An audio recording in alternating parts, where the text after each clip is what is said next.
Hello, everyone. Welcome to another episode of Authentic Conversations. I'm your host, Adele Bernard from Transition Clarity.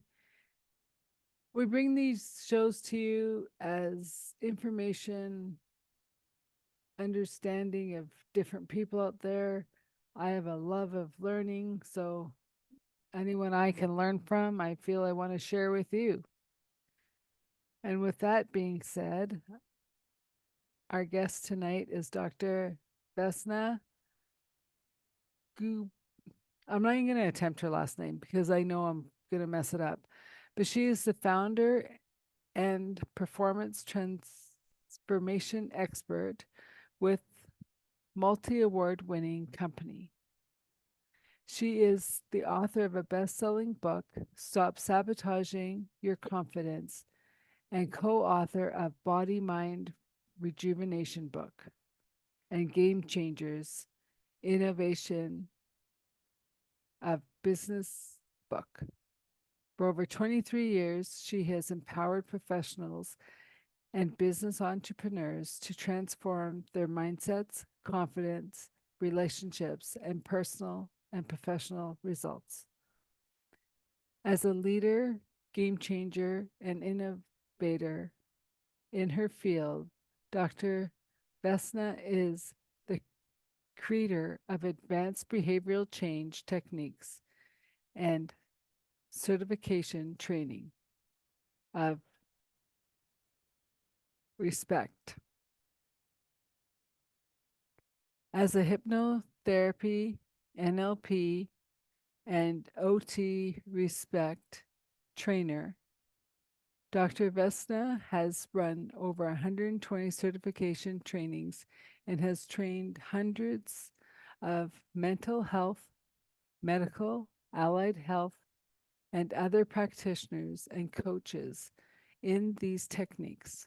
She also holds a PhD and a BEc and has over 41 years business experience, including running her own successful company since 2000.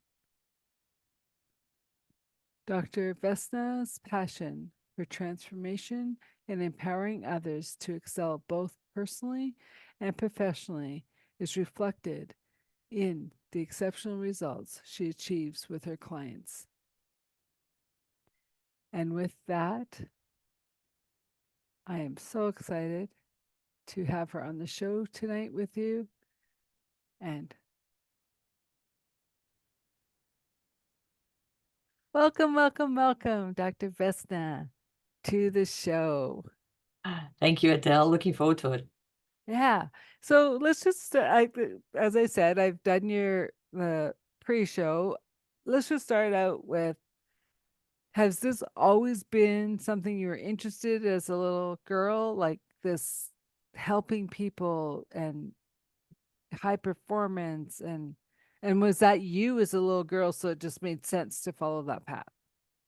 Yeah, it's an interesting question. So, as I think way back, my very first career choice at about, I think, age 13 to 15 was to be a nurse. Okay. So, I wanted to be a nurse. Now, never mind that I fainted at the sight of blood. I still wanted to be a nurse. So, I studied all the science subjects in high school. And then something very interesting happened in the third year of high school. We had a substitute teacher, and it was an all-girls school. And Mhm. like in any school, you have the good girls, the naughty girls, etc. And some of the naughty girls decided to cheat, and the substitute teacher, caught them cheating. So Mhm. he gave the whole class a C.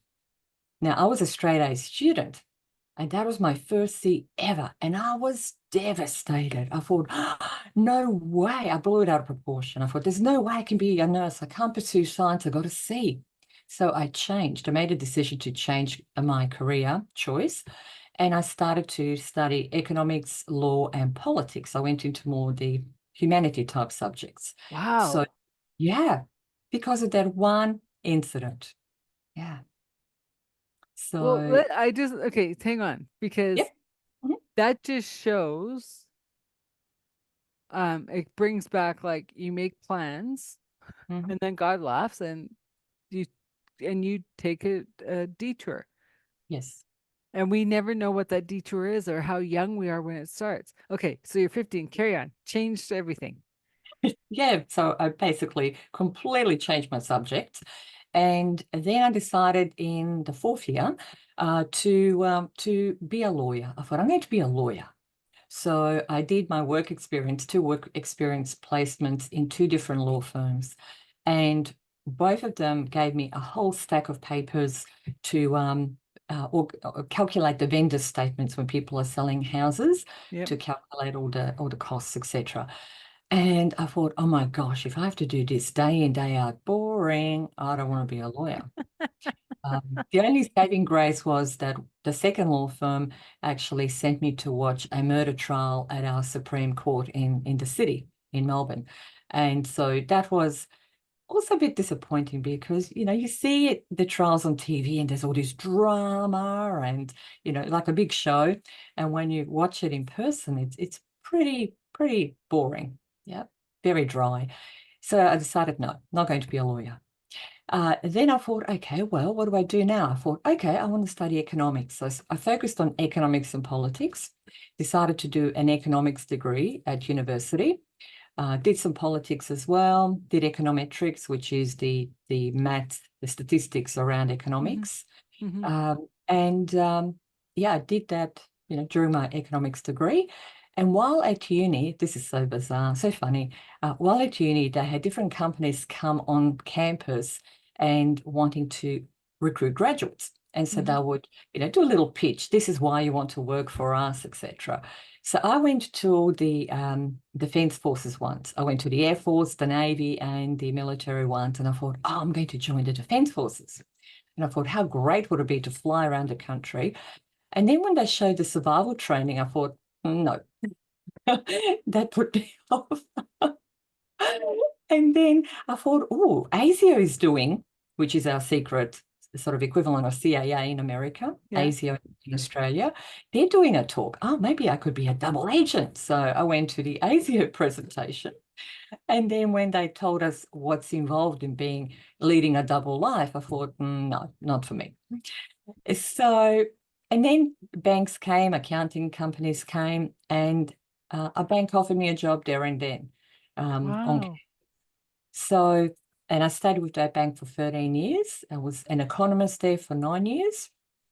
I always joke with my little crystal ball predicting what's happening in economies. And then the last 4 years I was there, I went into corporate strategy, so working on cultural change programs around the bank. And then the last 4 years I was there, I felt like a fish out of water. Yeah. And this was in my mid-30s. And I wake up one morning and I ask myself, what do I want to do when I grow up? And I couldn't answer the question.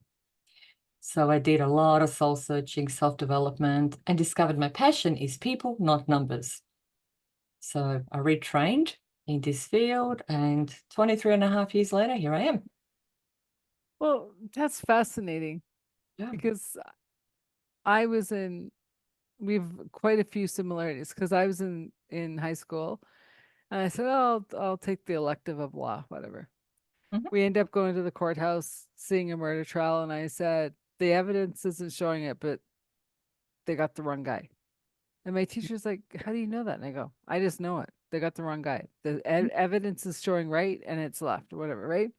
Mhm. And, later on we find out that there's a mistrial. They had the wrong guy. They, finally got the right guy. Mm. And she says, are you serious about law? And I said, no. Like, I'm glad I did the elective.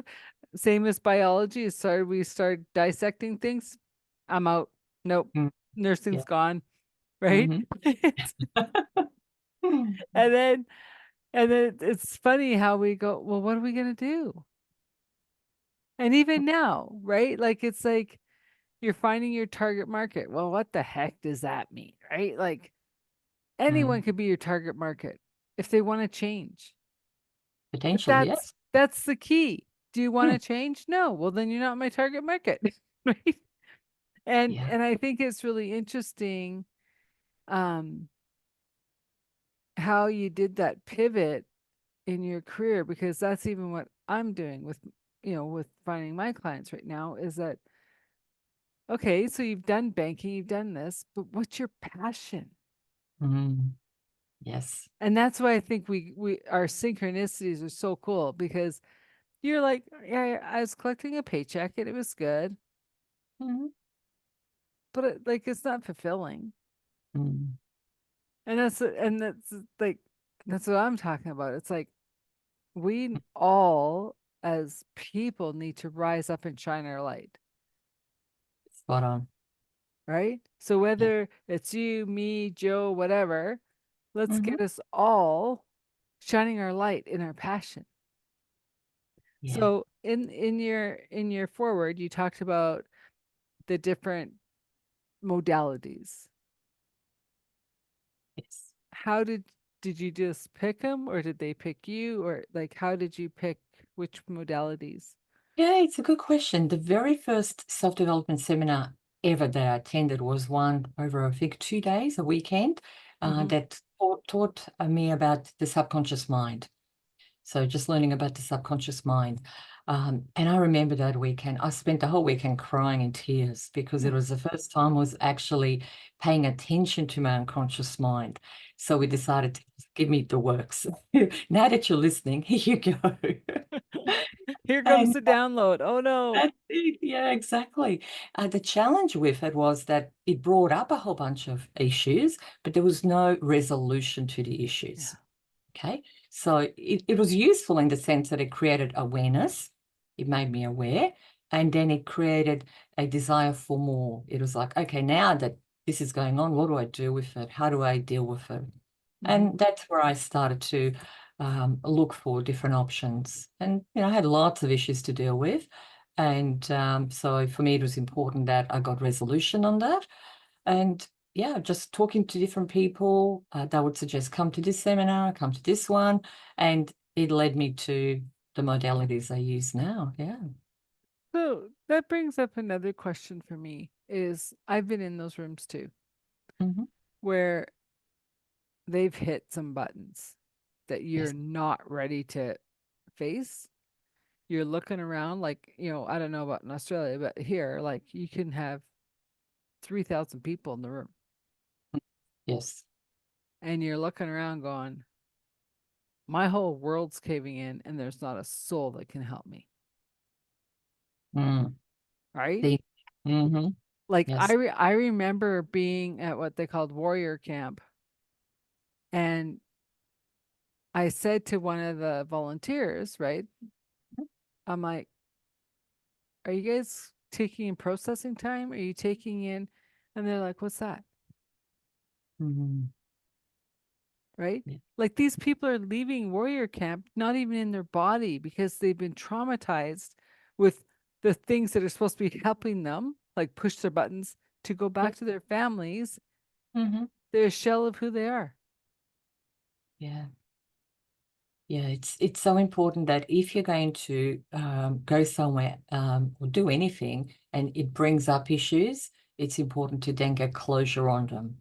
Because the way the subconscious mind works is that if you bring up issues and you don't get closure, it can lead to potentially harmful consequences for the individual as they're seeking closure. So it's really important that people do get closure when Mhm. things come up for them. Yeah. Well, and in my case, one of them actually lost his life, Oh dear. Mm. right? And like it was so sad. Um, but happy time. Mm. But then it's like, okay, so what would you say to people who are still doing those kind of courses? Okay. I mean, everything has whatever value you put in, you're going to get value out of it. So whatever Okay. people decide to do, it's obviously their choice. I respect that. Hmm. Just be aware that if buttons are pushed, that issues are brought up during a seminar or whatever people are doing, to get closure, get help to deal with it right away. Go and see somebody one-on-one, Yeah. and get it sorted right away. Otherwise, the unconscious or subconscious mind can become obsessed about getting a resolution. And yeah, it's not always a great outcome. Well, and Yeah. I also want to make it a little lighter in a way of like, okay, so your unconscious is saying, Well, this happened when you're 5. And you go, thanks for sharing. I'm ready to release it. Yes. Right? And It doesn't have to go into this whole unravel of the trauma and go to years of therapy either. exactly, Just exactly. being aware that our bodies are magical machines, that Mm-hmm. as you're ready to say, oh, that happened, interesting, thanks for sharing, move it on. Yeah, exactly. And the one thing that most people are unaware of is that our subconscious mind, I call it the unconscious mind, will only bring up issues for us to work on when we are ready. Okay, because Yeah. it serves us, it's our best friend. So if a button is being pushed and people are getting really angry or really Mm-hmm. crying at the drop of a hat, it's a sign that you're ready to deal with it. Mm-hmm. Now, the challenge is most people push it down. They will emotionally eat and suppress the emotion, for example, or they will just say, oh, I'll just soldier on, it'll be fine. And then it just festers on a subconscious level until it blows up later on. And that's what happens with road rage. Oh, interesting. Well, Mm, okay, you've hit quite a few points there, because mhm. if you're not willing to look at it, you become overeater. If you're not willing to look at it, you become the alcoholic.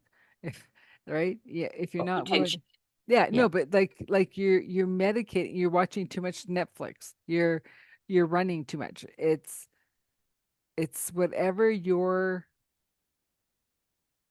um mode of suppression Or happens to be, yes, you're going to do extra. And it could be yes, sleeping. Like, who knows? mm, There's so many ways of coping. We all yes. have our coping. Mhm. And so that's when you got to kind of go, well, why am I watching more Netflix? It could be a cold winter's day, and that's fine. Like, Mm, so this week yes, we watched a bit more Netflix, whatever. yeah. Um, but if it's going on like in a month and you're like, what's going on? And say your partner's saying, are you okay? Hmm. It's kind of a time to say, let's step back. Yes. When did this start? Let's Hmm. look at what's happening Yes. and say, hmm, what Yeah. button's pushed? Exactly. Exactly. So some people will suppress the emotions in whichever way or just ignore them. Other people will blame other people for feeling the way they do. So they'll say, you make me angry. Mm-hmm, You've upset me. And they'll push how they're feeling outside of themselves rather mm-hmm, than own it. So we just need to make sure that we are owning our emotions. mm-hmm. And if they're over the top, that's another sign that they need to be dealt with. Well, and it's also, I'm not sure if you're aware, like with your clients, we are in the emotional time. Yes. Like the world is going, we're getting rid of it. And you're like, why am I crying now? I don't know. I'll just let it come, right? Because something's releasing, something's, Yes. and then even like as we started this podcast, and I was saying, we go from freezing cold rain, and I'm like, oh, Mother Earth was crying. Like, I don't know, right? To sweltering, Mm, right? And so just as just as nature looks after herself, we have to go inward and look after our own self. absolutely. Absolutely. Are you finding within your own clients that people are willing to look inward more? You get a combination. Some people are ready, some people are not ready. So the ones that are ready are highly open to the work, which is real a joy to work with Mm-hmm. because it's just very easily let go of. The people that resisting Mm-hmm. or not quite sure, they are the ones that don't commit, obviously, because for whatever reason it's not quite right timing for them, and that's fine. It's okay. I respect people's choices Mm-hmm. because they do need to be ready. Mm-hmm. And I think sometimes people just need a bit of reassurance that in order for them to release the emotion, they don't actually have to relive the past or experience the emotion. Okay, they can do it very comfortably Yeah. and very quickly. So it doesn't have to be traumatic and emotional. They'll Yeah. actually feel better afterwards rather than worse afterwards. We're on the same wavelength, because it's like we don't have to go revisit it. It's just a movie. And you go, it's a gone. Like, just or, however your process or whatever, right? Um, what are you seeing as the biggest hurdle right now in your practice? In terms of what clients are going through. Yeah, because as a world, there Mhm. was talk that back in the day, no one had self-worth. Like that was the core wound for the world. Whether you live in Uganda or Canada or Australia, like everyone had some form of self-worth. What are you finding is coming through your practice right now? I'm finding that there's a lot of lingering trauma coming through, a lot of lingering trauma. And what I mean by that is that, the lockdowns have been quite traumatic for a lot of people. Some people have dealt with them better than others, of course. Other people are still struggling a lot. And so lingering trauma is basically, people have gone through a significant event like the Mhm, lockdowns. It's something that most people haven't experienced before, depending on the generation, but it's something that's been major. It's been a shock event for most people, came out of nowhere, surprise. And so people um, went through the experience, and sometimes it can take a bit of time for the effects to flow through, because people, when it initially happens, they're in sort of survival mode. mhm, Let's cope with this. How do we cope with this? And they're just looking at, what do we need to do to cope with this? mhm, And then the flow and effects come afterwards. And so I'm seeing people who are disconnected from their life and other people that are just walking around, and this is what they're telling me. They're walking around in a daze, not really living life, just existing. Yeah. mhm, Yeah. So like this emptiness. mhm. Uh, they're putting aside, the financial pressures, etc., but just generally in terms of emotions. So some of the symptoms that they report are feeling really tired and exhausted and burnt out. So burnout is actually a symptom of lingering trauma, one of the symptoms. Sleeping difficulty, poor concentration, overwhelmed. They're overwhelmed with a whole bunch of emotions. So they're getting really angry and frustrated and emotional at a drop of a hat. And, it's just all too much. Mhm. Uh, um, Apathy is another one. They're feeling apathetic, can't be bothered doing things because they're so exhausted.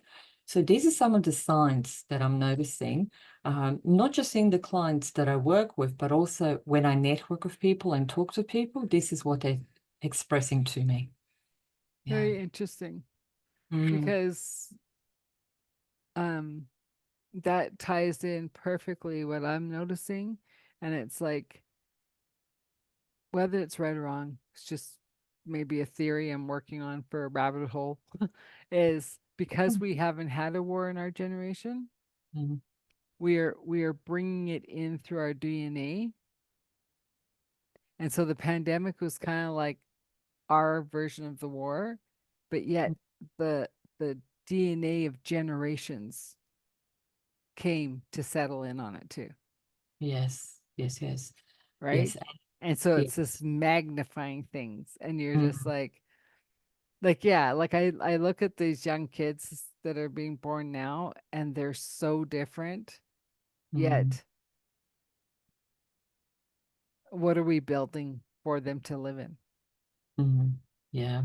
I think we need to address uh, what we're feeling as a society, like adults, so that we Hmm. can be good examples for the children and the next generation, and show them that it is possible to cope. It is possible to thrive after an event like that, Hmm. rather than just exist. So I think, we need to think about what example are we setting for the younger generation and future generations as Hmm. well.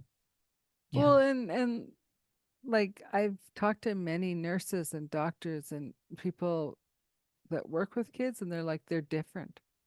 They're coming in different. And I'm like, I Mm, know, because they're trying to wake us up. Right. And yeah. and I say that flippantly, but not really, Mhm. because um it is about waking up to your own inner light, whatever that Yes, looks like, right? exactly. And if it's these courses or working with coaches or that will help you find that inner light to Hmm. shine, Yes. we ask you. please do it. It's Yes, time, it right? is. Yes. Because um like, and well, and it's even, I was having a conversation with somebody the other day, and she's like going on, and I go, "That's a nice story." And she wrote back, "What?" And I said, "That's a nice story.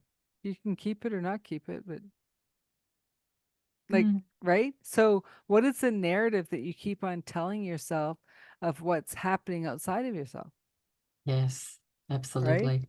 And I'm Hmm. saying, I'm the light that's a duck. Everything rolls off because as long as I stay within my light, the world's going to do what it's going to do. Can I control it? No. Can I say have a say in it? No. I only can say what I can do. So Yeah, I can show up with as the light, I can show up as love, and I can show up as kindness. yeah. And if everyone did that, imagine the world. Well, that's what I'm hoping. Like that's what the message I keep on sharing, right? Yes, Like absolutely. go in and find your inner wisdom and in your light. So the craziness of the news or the road rage or it's just, that's nice. Yeah. What I've been saying to people for the last 23 plus years, please, please, please stop watching the news. It's National Depression Hour. It's all negative, and it doesn't give you the positive. So it's biased to the negative. So it's not really what's happening in the world. And it's not even And true anymore. It's all, exactly, exactly. right? And Because it's yeah, like it depends on what country, it depends on what if it's an election year, it depends on election, yeah, exactly. right? And actually, yesterday I was doing a bit of groceries, and in our little shopping centre, there was a little stand with a couple of police officers there, educating the community about keeping their homes safe because we've got a bit of a crime situation here. So they're giving people tips, etc. And so I was having a conversation to this police officer, and he agreed. He said, "Stop watching the news. They're sensationalising what's actually going on." Hmm. So I thought, wow, what an enlightened police officer. I like it. Well, and I used to volunteer with a police officer, and I said, like, what's going on? Like, Hmm. and he says, oh, you're only getting maybe 3%. I'm like, well, I understand that, but I'm still saying, like, Yes, what's going on? What's the energy in the city? Like, or is it yes. just us, or is it wider spread than just us? Mm, And and so um yeah, and I could tell by how he would come in for his volunteer shift because mhm. it's with horses, right? And I'm like, Yeah, I'd say to his son, your dad really needs the horses, eh? Yep. And that's all we'd say. Because he'd yeah, go and be with the horses would help him, and then he'd slowly start coming out, right? Because whatever happened on the overnight shift was the tough one. that's right. you Yeah. know and Mm, I wouldn't I no one you couldn't pay me enough millions of dollars to do that job, even though I no. tried that. I was in between Uh-huh. that and law, like the criminal justice system. Yes. you know Yeah.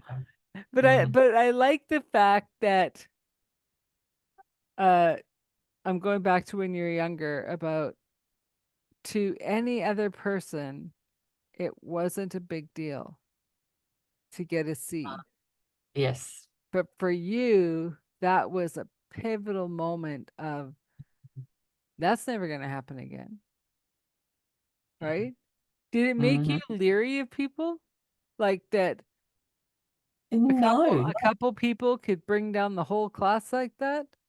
it's actually interesting. I turned that experience inward rather than outward. So I wasn't blaming or, upset with what happened, what the naughty girls did, etc. That it was more my internal dialogue and my internal process and the meaning I put on it, which was, oh gosh, this, it's like a reflection of me. I took it too personally. Yeah. And so, that became like that was like gospel. Yeah. Like now that was no way I could be a nurse. That's the way I interpreted that. Yeah. That's interesting. Were you Mm. always hard on yourself? I used to be, yes. I used to be. So yeah. Um, or got A's, and then that was like devastating because it wasn't my typical standard. Yeah. So was that something you did to yourself or you felt peer pressure? Oh, with the A's? Yeah. No, I did that to myself. It was purely self-inflicted, shall we say. Wow. Yeah, Where did purely that self. stem from? Well, it stems from, insecurities I had about not being good enough, not being worthy, etc. So constantly proving that I am. So getting A's was my way of showing myself, not the world, myself, see, you are good, you can do Yeah. it. Yeah, It's yeah, crazy what we do to ourselves, eh? Without yeah. even help. And does it really matter at the end of the day if it's A or B? I mean, sure, to get into different schools and unis, it makes a difference. But is it worth, all the stress we go through? Well, and then you kind of wonder about our whole school system anyways, Hmm. because I knew kids that they probably went to school 25% of the time and were straight A students. And I'm like, Yeah. how do you do that? And they go, because it's boring, it's dumb. Like Yes. they're just so much, they were so advanced for their time. And then Hmm. you're like, wow. And so I started really thinking about my school and saying, well, how important is this? Mm. Right? Was I Yes. going to university? Maybe, maybe not. Right? I wasn't doing it right after high school because I didn't have the money to, right? And it wasn't like I had family to help me. And I was also brought up in a family that, you don't carry debt to go to school. So I'm like, okay. So I went and lived for a bit, right? Okay. And yeah, so it's interesting how just minor things can be this life altering shift. And you Yes. probably don't even know it while you're in it. It's not Exactly. until you get like Mhm. perspective of a few years going, wow, look at that pivot. And that's exactly what happens in the first 7 years of life as children. We make these choices and subconscious decisions. And often as children, we have very active imagination. So we'll make a mountain out of a molehill. My case is a case in point. Something little will happen and we'll like over exaggerate it and make life-changing decisions based on that sometimes. Yeah. Well, but they always say, right? If as adults, if we fell as much as a baby does trying to walk, no Mm. one would ever walk in history. Because Yeah. right? And then like when you see these little guys, you're just like, how could you not have the biggest world to dream in Mm. and to play and imagine and just have fun, Yes. Yeah. right?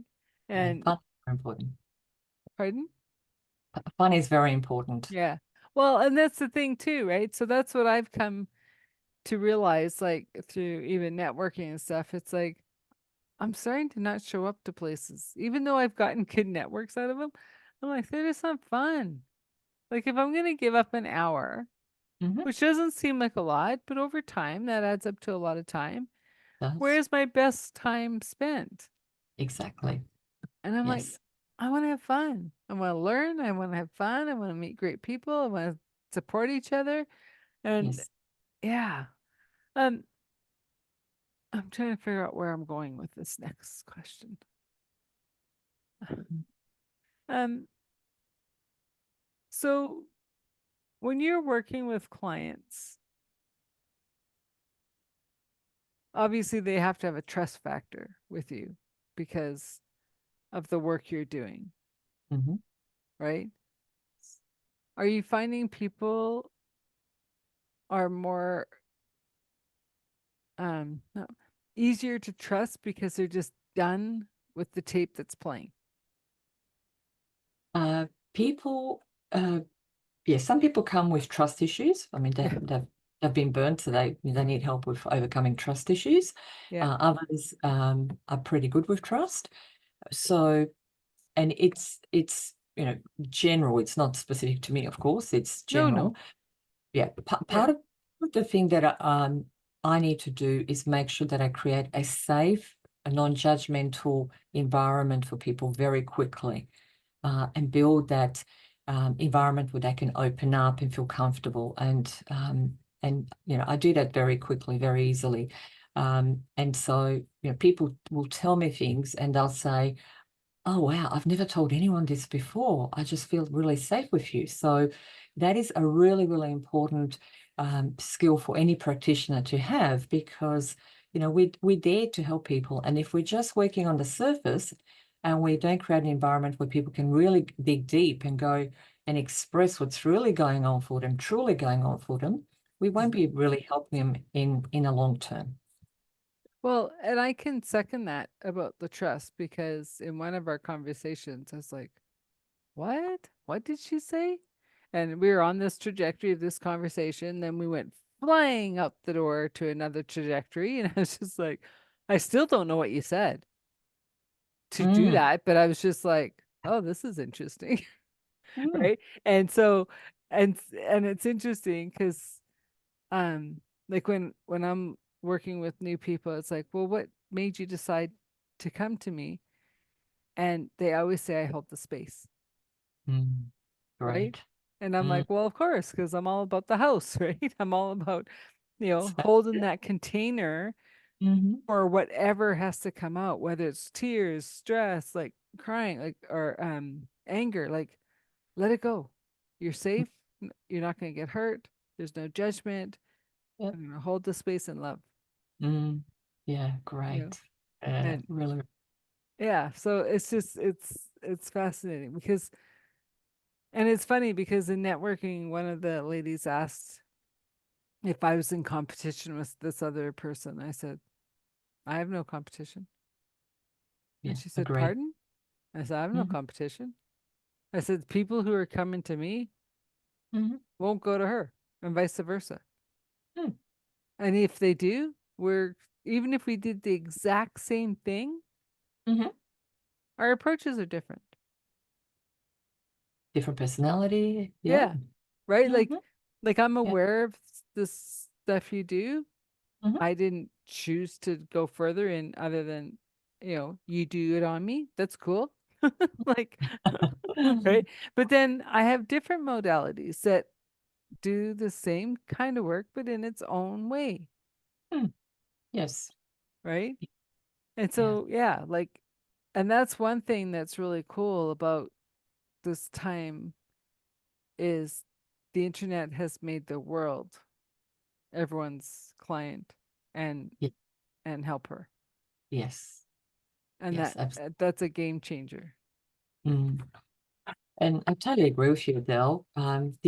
The only competition we truly have is ourselves, in terms of continually improving ourselves and being a better version of ourselves today than we were yesterday. Hmm. That's my view.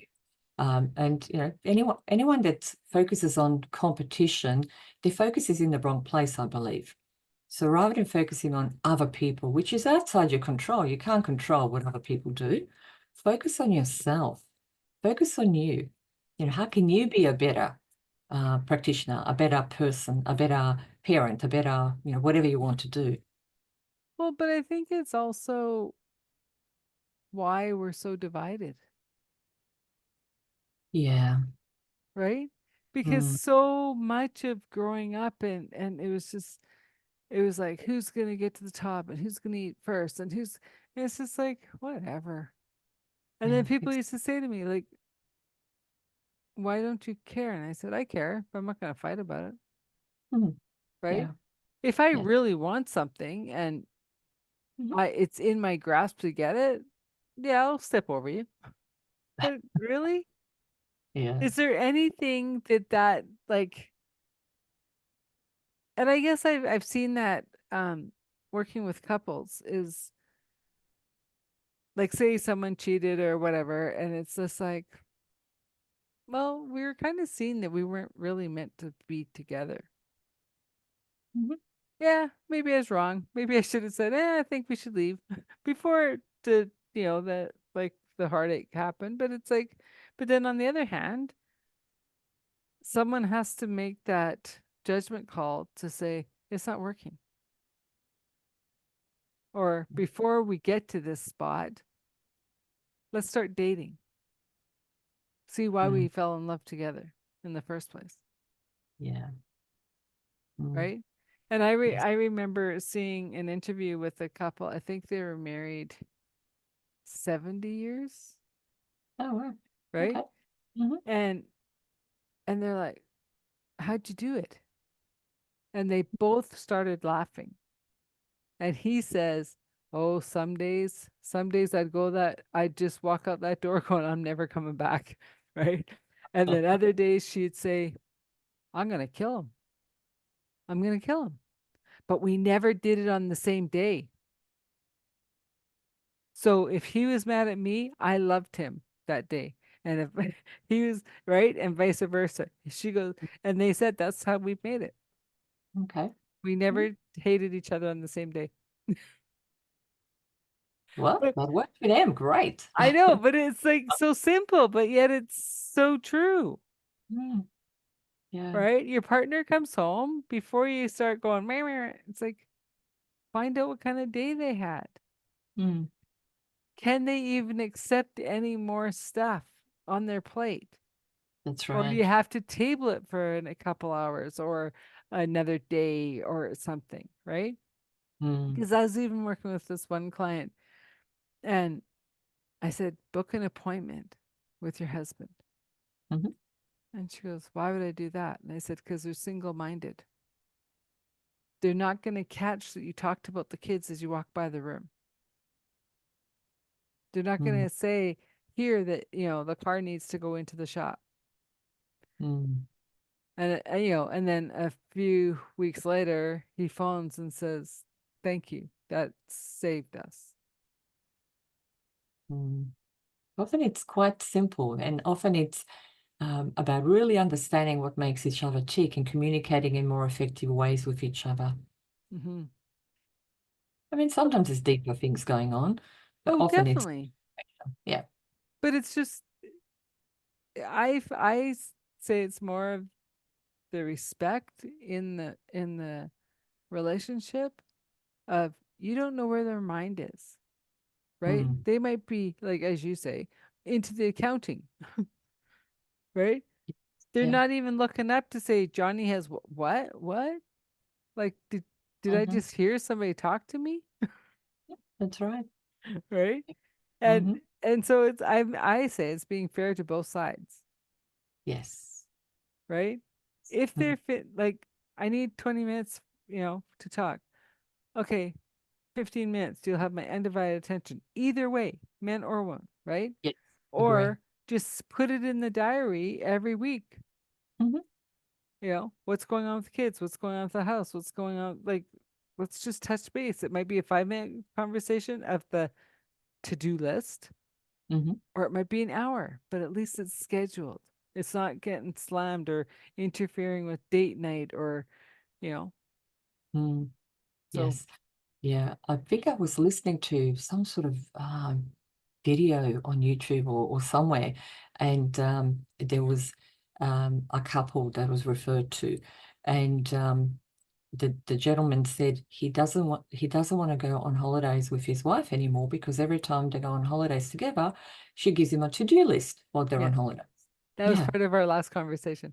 Oh, wasn't there? I was, Yeah. yeah, So you mentioned that. Yeah. yeah, yeah, Awesome. because he was like, he's going on vacation because he's maxed out.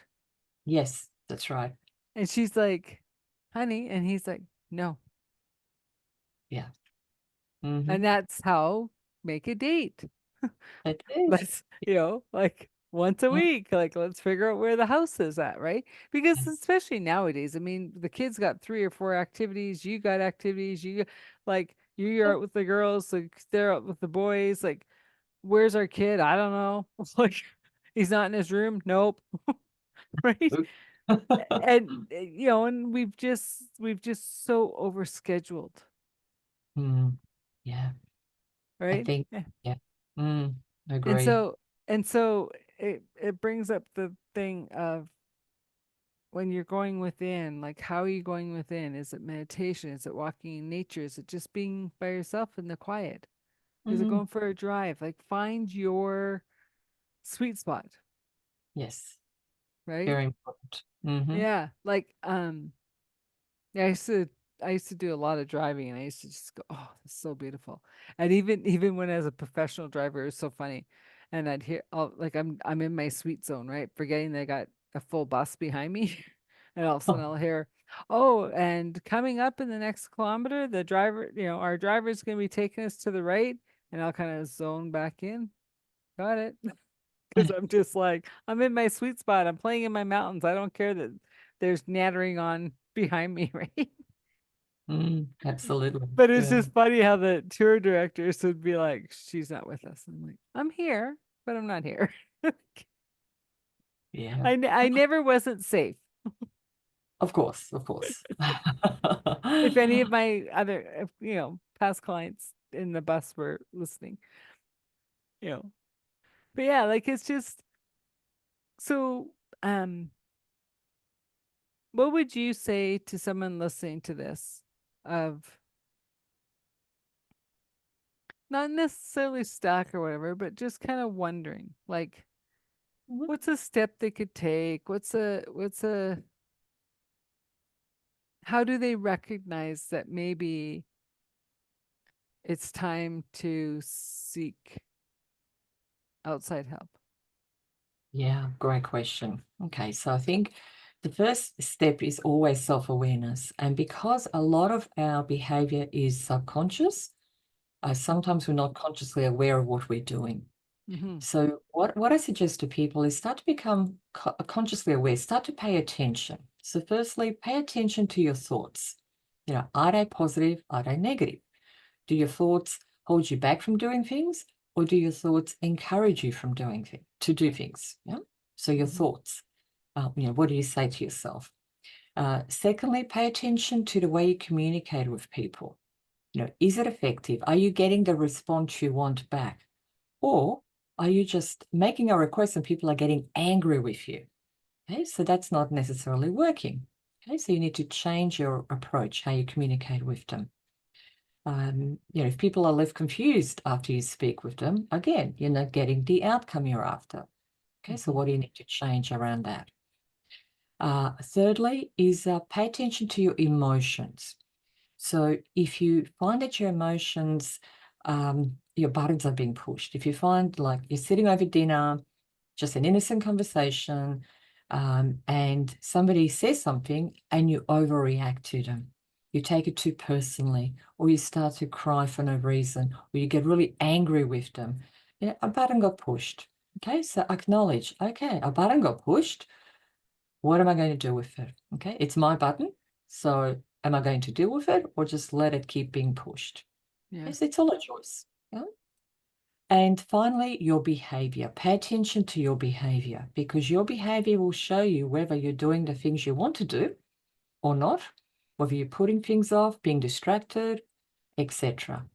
Okay, so they're the things to pay attention to. And they're quite easy to pay attention to. And just you'll notice patterns. You'll notice that you repeatedly do the same thing. For example, somebody annoys you and you run to the fridge and, eat something. Yeah. Okay, so that's, a coping strategy for stress, yeah, for some people. There's a lot of pressure at work. Automatically the person goes outside and has a cigarette, their Mm-hmm. way of coping. So, how do you cope with stresses? Are they effective strategies or are they ineffective strategies? And how much are those behaviors costing you as well? Because some of them are very expensive. It takes a lot of money to smoke these days. It takes Oh, a lot of money to, drink more than in moderation and to, go out all the time and spend lots of money on things you don't need. So, these, retail therapy is another way people cope. yeah. So you're overspending and buying things you don't really need, but it's your way of dealing with life, then, that's a sign that something may need to change as well. And Well, people get, and it's also like, don't get upset with your partner if they mention something, because they're only saying it in loving kindness. yeah, Like again, something is off. Like, are you yep, okay? yep, that's right. you know? That's right. And so I always ask people to think about this. Um, when a button gets pushed, are you owning it or are you dumping it on somebody else? Okay. Ooh, good one. Yeah. Yeah. So, are you dumping your stuff? Stuff is a technical term for, buttons and issues. Yeah. Or are you owning it and doing something about it and saying, look, I'm sorry, I shouldn't have, gotten angry with you. I'm just going through a bit of stress at the moment. And, all is well. Yeah. Rather than dumping it and then leaving that person, upset because they just got blamed for something that wasn't theirs. Well, and I think this is where women are lucky because they have that support of, I just got to vent.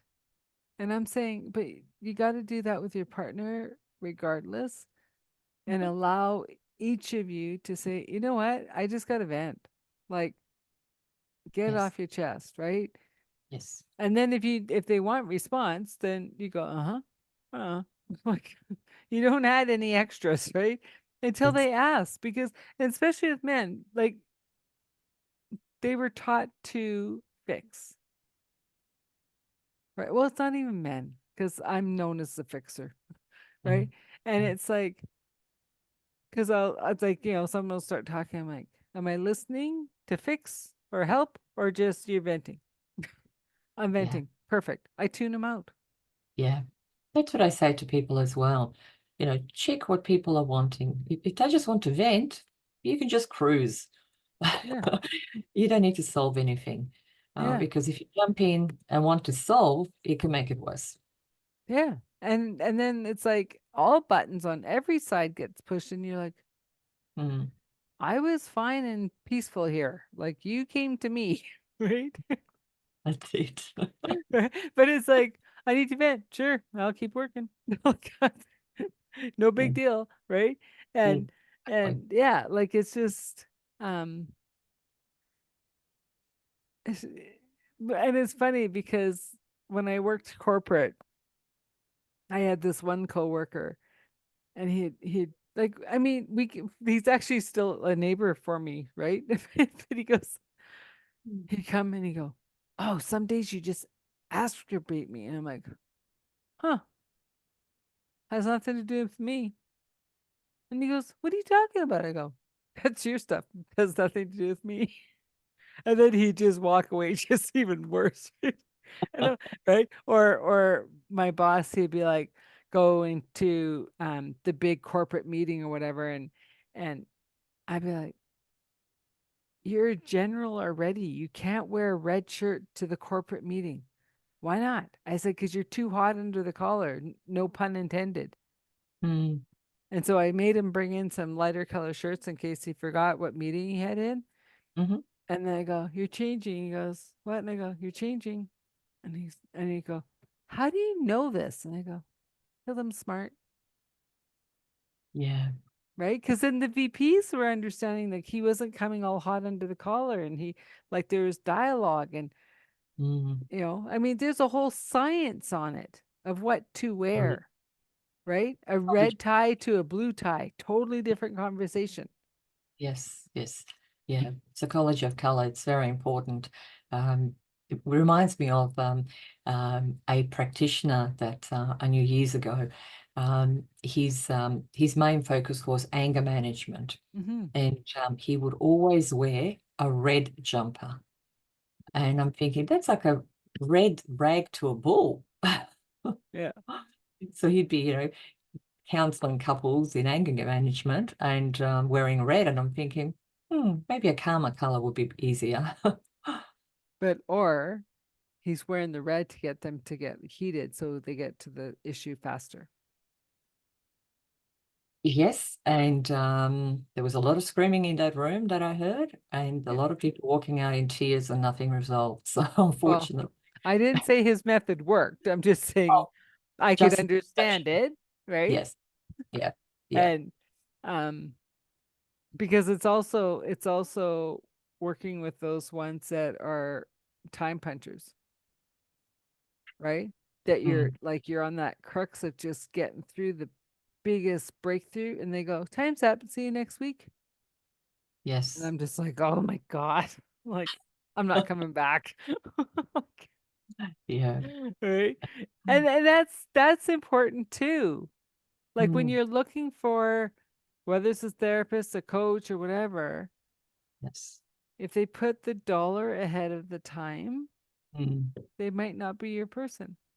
That's But if right. but on the other hand, I say that too because like so the session might be an hour or whatever, right? And if we're done in 20 minutes and you're done, we're done. Do I give you a discount? No, because the Mm. work got done. You're just really fast and really on it that day. So it went really fast.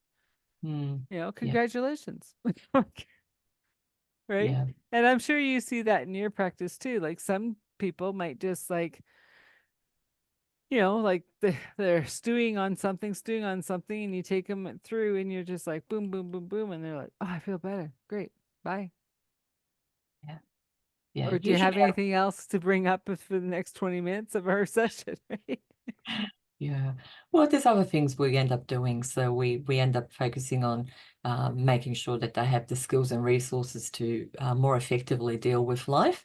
Yeah. So that way they get value just Yeah. in things that they weren't necessarily expecting. So, extra bonuses. Yeah. Yeah. Well, and To I help. like I'm saying that because sometimes the the shift will be so deep so fast Mhm. that they absolutely cannot take anymore. Like even if it's just fun tips and tricks, they're not hearing it. So it's it's kind Mm. of a, do you want to go further? No. And it's like, nope, I'm done. Okay. See you when we see you. Mm. So as Yes. we wrap up, this has been a fascinating conversation. Mm. How would you want what do you want the for the final wrap up for the audience to hear, understand? Okay, so something that most people are unaware of is that the negative self-talk. The negative self-talk is a form of self-hypnosis. They're hypnotizing themselves to fail, and most people don't realize that. Wow. Yeah. And so, people out there are saying, oh, I'm worried about, other people hypnotizing me or brainwashing me. I'm thinking, focus on yourself. You're doing it to yourself first. So you need to stop doing it to yourself. You need to stop the negative self-talk and the negative hypnosis and turn it into a positive. And that's what I help people to do. Yeah. That's what I help them to See do. that we should have started with that. Because I can go so many different ways with that. That is Yeah. so powerful because Hmm. that's just one more way to say, bring it inward. Exactly. Exactly. And No, we, and you prove that with your C because you had the self-talk tape going. mm-hmm, I'm not worthy. I have to have A's to be worthy. I mm-hmm, got a C. Well, that just changes my whole trajectory. And so if people are saying, well, they're making me feel that way, or this is, and it's like, that's your self talk. Go exactly. chill, go in, Mm-hmm. let the whatever you believe stop the tape, Exactly. right? Exactly. That's Yes. powerful. Yeah. And so, That's the first time I've ever heard that way. yeah, that's something that I've realized because I also obviously run trainings in hypnosis as well. And that's what I say to the practitioners right up front in class. People are hypnotizing themselves to fail. And so, they're already doing it. We Yeah. already hypnotize ourselves. Watching the news, there's a negative self-hypnosis. Okay. Like you were driving the bus and you were oblivious to what other people were saying. You were in a nice, relaxed form of Hmm. hypnosis. Yeah. So we are constantly putting ourselves into a hypnotic trance. Most of the time with our self-talk, if it's negative, it's a negative trance. So we need to break that negative trance. Yeah. And so, that's why people like me exist. So people can come along, stop that negative self-talk, and I help them to do it quickly and permanently. So it's done. Yeah. And then replace it with the positive so they have the confidence and success they want. Well, And I just want to put a caveat in there. I couldn't tell what they're talking about anyways because it wasn't in an English language. So I wasn't really able to listen to what they were saying anyways. Oh, okay. That's fine. I know. It's just funny. Yeah. This is so amazing. And it's those little tweaks that one doesn't even realize that, like, it's like, I'm going to go back to Netflix, right? So you have a bad day or a bad week, whatever. So you watch 5 movies, whatever, right? Just don't hold yourself to keep that up for the next year because then you got a problem. But if it's like you acknowledge what's happened, okay, carry on, move on. Or as Mm. that tape is playing of the negative, right? Be aware. Thanks for sharing. Like, don't eat the pint of ice cream. Just thank you, right? And reprogramming your mind for what your inner thoughts are of the positive, the light, the blessings, the gratitudes. If I can add one more thing. Yeah. So all of that is great, Adele. Um, some people will use affirmations, positive affirmations. Positive affirmations will only work if we truly believe what we affirm. Yeah. Yeah. So if people are, putting in positive affirmations and they don't believe a word of it, the beliefs that are sitting on a subconscious level always win. Yeah. And what it was Michael Loge that said that. He goes, I can do positive affirmations till the cow come home that Mm, I'm like athletic and thin and all this. And he goes, if anyone knows me, you know that affirmation's never gonna work. I'm a big guy. I'm mm, not really fat. I'm just a big guy. I can do sports, but I'm not an athlete. Like, mm. he goes, so that affirmation's never gonna work for me. So I'm not Yeah, gonna brainwash myself to think it is. yeah, I just thought it's fun. yeah. And it actually can create a bigger, deeper issue. It create a, um, an internal battle where people are believing opposite things, and then it causes people to be indecisive and flip-flop between things. So it can cause a bigger problem. Well, I can see that. Yeah. I've seen that in my own life. Mm. Of where like, well, I don't know, should I do this? Should I do that? And then now I just say yes. If spirit says do a podcast, I go, what? Okay, yes. Right. And Surrender. here we are. That's it. This has been absolutely wonderful. I'm so glad you're on the show, and all your links and everything will be in the show notes. So anyone who's listening who wants to have a session with you, go to the show notes. And thanks for tuning in. Once Thank again, it was Authentic Conversations. I'm your host, Adele Bernard, and the company Transition Clarity. thank you, Adele. Wow, what a wonderful conversation. We went a lot of different places. I hope you guys can follow. Um, More importantly, I think out of that whole conversation is going inward. Like, we're in crazy times right now. And are you being the duck that's letting the come off your back? Or, like the analogy, right? The buffalo always turns into the storm, or the cow turns away from the storm. Who gets through the storm faster? The buffalo. Um, and once again, we love you to follow us, subscribe, like, and leave some comments what you think. If you like these kind of recordings, if you have other people that you would like, I just follow my heart to who's on the show. Um, it's working for me until the audience tells me different. So, again, another authentic conversation. I'm the host, Adele Bernard from Transition Clarity. Until next time.